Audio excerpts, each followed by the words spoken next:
kurengera niwaca mu muriro ntuzosha kandi nturubeya ntiruzokubabura.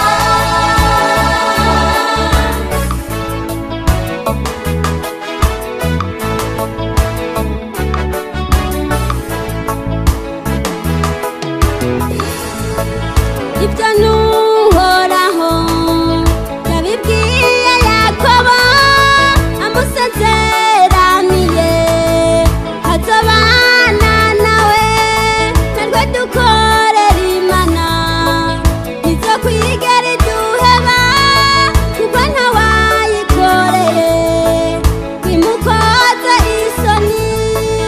ibyo n'uhoraho yabibwiye Yakobo amusezeraniye azobana nawe natwe dukorera Imana ntizokwigera iduheba kuko ntawayikoreye bimukoze isoni.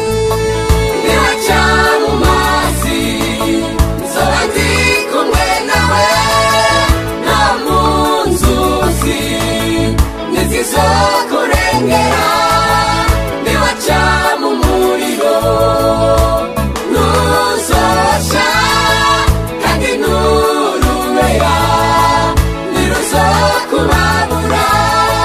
niwaca mu mazi nzoba ndi kumwe nawe no mu nzuzi ntizizokurengera niwaca mu muriro ntuzosha kandi nturubeya ntiruzokubabura.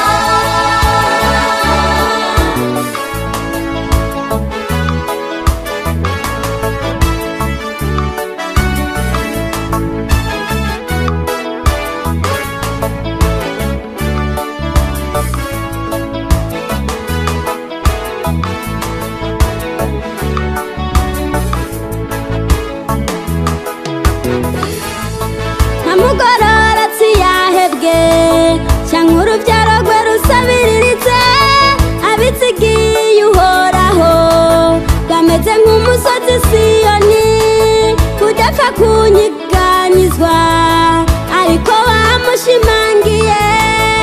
niwaca mu mazi nzoba ndi kumwe nawe no mu nzuzi ntizizokurengera niwaca mu muriro ntuzosha kandi nturubeya ntiruzokubabura. niwaca mu mazi nzoba ndi kumwe nawe no mu nzuzi ntizizokurengera niwaca mu muriro ntuzosha kandi nturubeya ntiruzokubabura.